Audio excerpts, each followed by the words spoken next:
perde.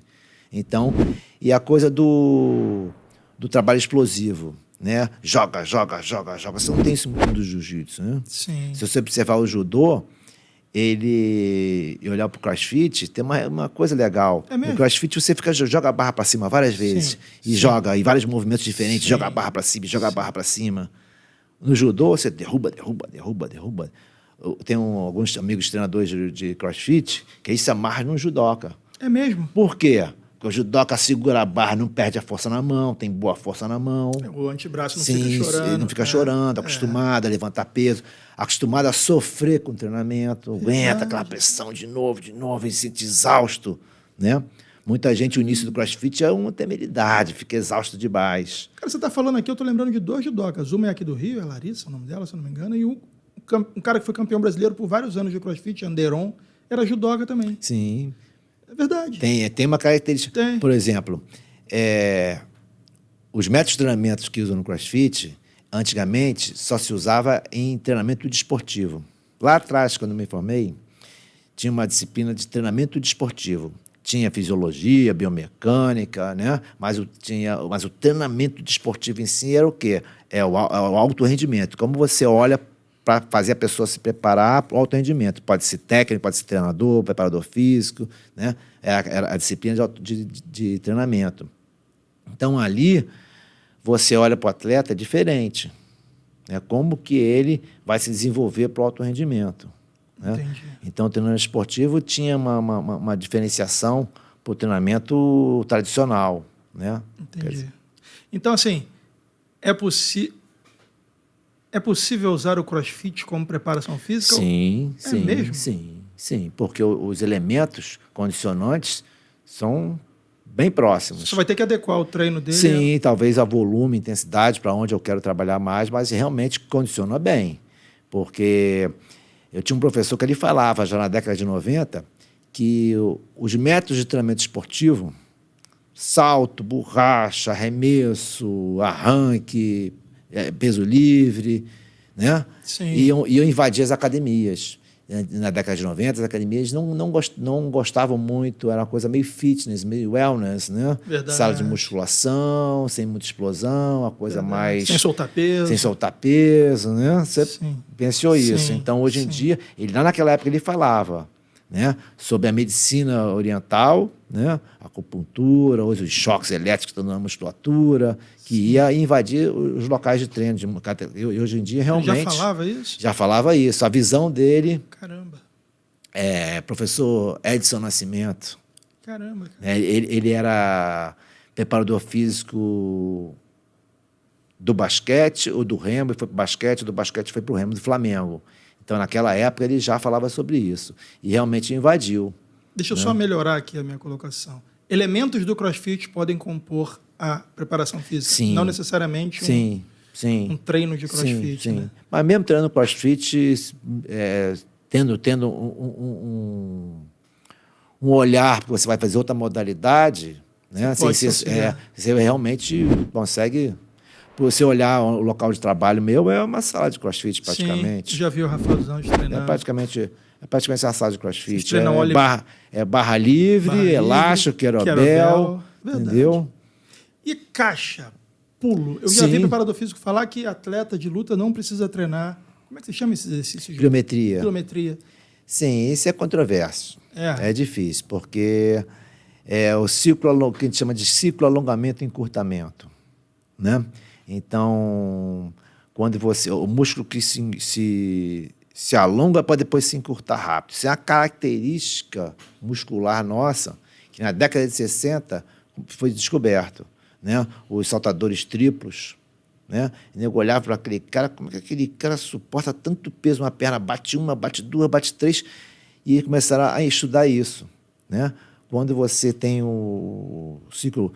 que você tem o alongamento, com a descarga de peso, o músculo acumula energia. E depois que acumula energia, quando você contrai ele tem uma potência maior. Isso foi usado durante anos para treinamento de atleta, que é a pliometria. Então, você pode fazer pliometria de salto, de braço, são vários estímulos explosivos. Eu tenho uma característica minha, eu trago a ciência do esporte, estudo muito, procuro absorver, tenho muita experiência, vi em vários locais, fiz mestrado. Mas a prática, para mim, é muito importante. Claro. Não é só... Precisa da prática. Né? É você chegar para um treinador e falar assim, não, você não foi jogar futebol. Ele pode ser um treinador, mas se ele for jogar futebol, se ele viveu lá dentro, é mais fácil para ele. Entendi. Ele enxerga com mais rapidez, enxerga de forma melhor. Ele tem um conhecimento ali dentro, que não dá para dizer... um preparador físico que nunca foi lutador, que nunca botou para lutar mesmo. Ele vai ter um pouco mais de dificuldade de entender algumas coisas. Até menos empatia. Sim. Então, eu digo hoje que eu não consigo ver um treinamento sem pliometria. Caramba. Entendeu? Eu não consigo ver um treinamento sem pliometria. Até porque você estava falando aí do encurtamento e da explosão. Quando você vai dar um soco, você está usando mais a perna do que o próprio punho, né? Você usa a perna, usa o tronco, usa tudo. Ó, os saltos... eles estão hoje no meio de todos os treinamentos, todos os esportes. Tudo quanto é esporte hoje em dia usa salto. Salto é pliometria. Né? O tênis usa salto, futebol, basquete, luta, boxe. Porque, por exemplo, se eu der uma entrada, eu tenho 1 metro aí de 1 metro e pouco de distância ali entre você. Se eu der uma entrada forte de wrestling, se eu tenho um salto forte, é basicamente um tiro que eu dou. Perfeito. Dentro de você. Sim. Por que os caras de wrestling têm aquela perna forte, enorme? Todos eles são musculosos de perna. Kevin Hanneman pulava quase 2 metros. Com a bunda com glúteo forte. Por quê? Porque ele entra forte. Quando ele bate de frente, dificilmente você consegue segurar. Perfeito. Né? Então, por exemplo, a mecânica do movimento é importante. O lutador que luta muito por baixo, guarda, estica, talvez não faça tantos movimentos pliométricos, mas faz outros. Né? Por exemplo, o cara que é lutador, ele empurra muito. De chão, guardeiro, ele empurra muito. Sim. Tu mete o ombro na cara dele e quer tirar aquele ombro de cima de você. Isso é fundamental, um cara que é guardeiro. Perfeito. Então, de repente, para mim, a característica mecânica do movimento é importante. Por isso são os treinos específicos. Né? É isso, de repente, às vezes um treinador de crossfit, na hora que monta um treino para alguns atletas de luta, talvez não tenham esse olhar. Né? Mas, de vez em quando, eu tenho que ter uma parte específica. Né? Eu conheço um médico, ele sempre fala, todo treinamento de força tem que ter 30% de exercícios explosivos. Né? São formas de olhar diferentes, porque está relacionado ao consumo de oxigênio, às vezes um pouco ao emagrecimento, à perda de peso, ao consumo energético alto. Se eu faço um treino, às vezes, só de força, né? Não leva em consideração outras questões de luta, que é a velocidade, a explosão, a rapidez do movimento. Eu preciso ser rápido no meu movimento, seja ele para derrubar, para defender, para atacar. Né? O próprio cara que faz guarda, às vezes o cara está quase chegando e se mexe tão rápido, o cara não consegue segurar. Então, a gente fala do método complexo. Né? O que é explosão? É força vezes velocidade. Então, eu tenho um componente de força e tenho um componente de velocidade. Eu posso pegar uma carga pesadinha, ou pesada demais, eu não consigo acelerar ela. Fico lento. É um trabalho de força. Né? Às vezes eu tenho carga um pouco menor e eu consigo botar boa explosão, acelerar aquela carga. Eu posso ter a carga um pouco mais leve e fazer um movimento até mais rápido. Né? Então, é força rápida, força explosiva. Como que te conjuga isso? Então, por exemplo, método complexo. O cara faz um trabalho de força ali, algumas repetições, né? E depois sai para um trabalho mais explosivo, com as mesmas características. Então, se eu faço um supino, eu vou fazer um trabalho de explosão. Né? Se eu faço um agachamento, eu vou fazer um trabalho de salto, de entrada nas pernas, eu posso botar mais específico. Né? O importante é como que a força aparece. Né? Tem um termo que daqui a pouco eu vou lembrar. Como que a força aparece no momento esportivo. É ali que eu tenho que treinar. Né? Como que essa força acontece. Né? É diferente um pouco, às vezes, daquele básico de musculação, 2 segundos para subir, 4 segundos para descer. Né? É a base geral. Muita gente trabalha assim, é um bom fundamento para ganho de massa muscular. Né? Faço um concêntrico vencendo a carga 2 segundos, faço um excêntrico cedendo a carga 4 segundos. Mas se você ver no esporte, não tem esse tempo. Não. Né? Eu tenho aquela coisa déficit de força explosiva. Então, por exemplo, ninguém, é muito difícil, um ser humano, conseguir aplicar o máximo de força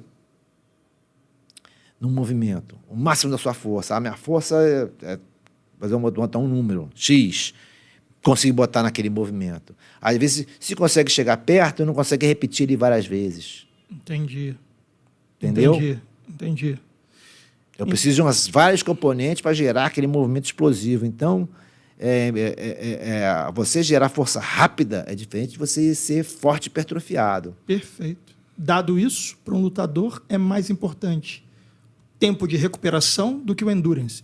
Sim. Recuperar bem, por exemplo.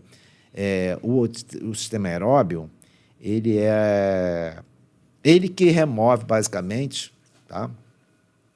O lactato do sangue. O lactato promove uma acidez metabólica no sangue. Como que eu vou melhorando essa acidez? Como que eu vou removendo de forma que ele não vai se acumulando? O aeróbio? O aeróbio é que usa. Por isso, quando você faz muita força, circuito, explosão, que aeróbio, arranque, fica ofegante demais. Ele ativa o teu sistema aeróbio, porque é ele que vai ajudar a não ter tanto acúmulo de lactato, a remover um pouco o lactato mais rápido. Então, deixa eu te fazer uma pergunta, pode ser boa, mas... Sim. Se eu fizer isso, vamos lá, fiz 30 kettlebells swing, pesado, 24 quilos, morri, começa a vir o lactato. Se nesse momento eu fizer um trotezinho, é melhor para eu me acostumar com a recuperação do que ficar parado ofegante? Sim, tanto você tem a volta calma ou retorno ativo. Porque... Retorno ativo é exatamente para limpar um pouquinho, não pode ser muito intenso. Mas eu vou me condicionar a rapidamente me livrar disso. Sim.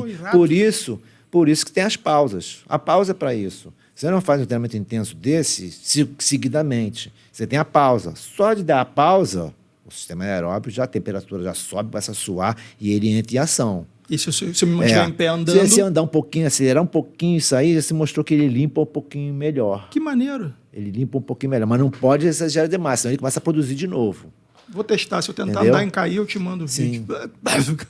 E isso acontece... Então, por exemplo, quando eu treino meu aeróbio, eu gosto de treinar aeróbico dentro da especificidade. Maneiro. Eu vou botar o cara morto para o aeróbio entrar e recuperar ele. Porra, é isso. Entendeu? Porque muitas vezes eu posso treinar um aeróbio livre, mas a minha quantidade de ácido lático na musculatura é baixa. Então eu treino aeróbio com uma quantidade baixa, e na luta não é isso. O meu aeróbio entra com uma acidez metabólica alta, e ele tem que se acostumar a estar removendo e ajudando o corpo a produzir energia com aquela intensidade. Perfeito. Senão, ele vai ter um gás danado, mas não tem tanta força. E não vai recuperar.